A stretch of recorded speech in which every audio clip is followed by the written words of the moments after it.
One of Donald Trump's staunchest allies is breaking with the administration over the Jeffrey Epstein saga. In a new interview with the Wall Street Journal, Congresswoman Marjorie Taylor Greene details why she's trying to force a vote to release the full Epstein files, stating, quote, "We campaigned on transparency issues like release the Epstein files, and all of a sudden there's this hard stance coming from the Republican leadership and many of the members in the administration, and I'm shocked by it. And I think it's a major misstep. It is an uncalculated error that is going to have ramifications directly in the midterms." Now, much of this isn't really a surprise, since for weeks, Greene and a handful of her Republican colleagues have been speaking about the need for full transparency. But what's interesting is who Greene chose to give this interview to. You'll remember that in July, President Trump sued the Wall Street Journal less than 24 hours after they published an article which said that he sent a letter to Epstein in 2003 that included his signature and a drawing of a naked woman. This, according to documents reviewed by the Journal. President Trump has denied sending this letter, adding that he doesn't draw pictures of women.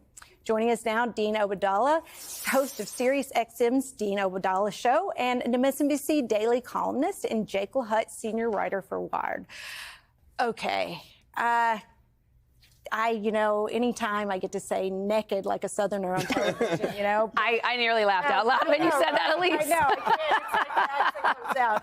But so what do you make, Jake, of this just version of MTG, Marjorie Taylor Greene, her initials as she's known by, where she actually is going with Democrats up against Trump on something that he's hugely inflamed about? Let's listen to her and Thomas Massie this week at the press conference with Epstein survivors, and I want to get your response to that. I'm not afraid to name names. And so if they want to give me a list, I will walk in that Capitol on the House floor and I'll say every damn name that abused these women. We demand real accountability. I encourage my colleagues, please, there's over 200 Republicans who have not signed this discharge petition. We only need 2 of them to sign it, and every Democrat will sign it. She's not backing down. She is in this fight, and she's not going to quit, it sounds like. No, I mean, so her standing in Trump world and kind of within, both Trump's inner circle and just within the broader base, the media system, pretty fascinating topic when it comes up with my sources, because on the one hand, she has this key relationship with her actual boyfriend, Brian Glenn, who does, the White House correspondence gig for Steve Bannon's network. He asks Trump questions all the time. He's, around, they're chummy. She's not like persona non grata per se, but this is basically the lowest her political capital has almost ever been since she's, really come onto the scene around Trump. But of all things to spend political capital on, this is pretty indicative, I think, of how she reads where the base is going. And frankly, she's not alone in this respect. I think Nancy Mace, Lauren Boebert, there are some other members who have, voted for these Epstein-related measures on the floor, and they're trying to get some, at least a semblance of breathing room for their own political futures. Is it a political read of where their bases, their constituents, their voters are, or is this a principled vote for them on trying to stand up? I mean, maybe it's both. I don't know, but it's hard for me to imagine this. Maybe because we've talked about it so much that this Republican Party, this modern day Republican Party, does anything that could piss off Donald Trump. Or prioritize their constituents over MAGA. Yeah, I mean, it might just be the most politically expedient and kind of like integrity adjacent way to step out like this when there are so few that people have found to cross Donald Trump so far. But I think it's a great way to put it because, for Marjorie Taylor Greene, the added element here is the speech and debate clause when you're talking on the House floor. Yeah. So if she's going to list off these names where other people would be pretty frozen up to try to include that in any kind of association in a print article, a program such as the one we're on right now. So that's an interesting card she holds where, like, if she falls through on that, that's a threat I think the White House should take incredibly seriously. Yeah. Dean, what do you make of it all? Well, here's what I think. To me, Marjorie Taylor Greene is vile and despicable.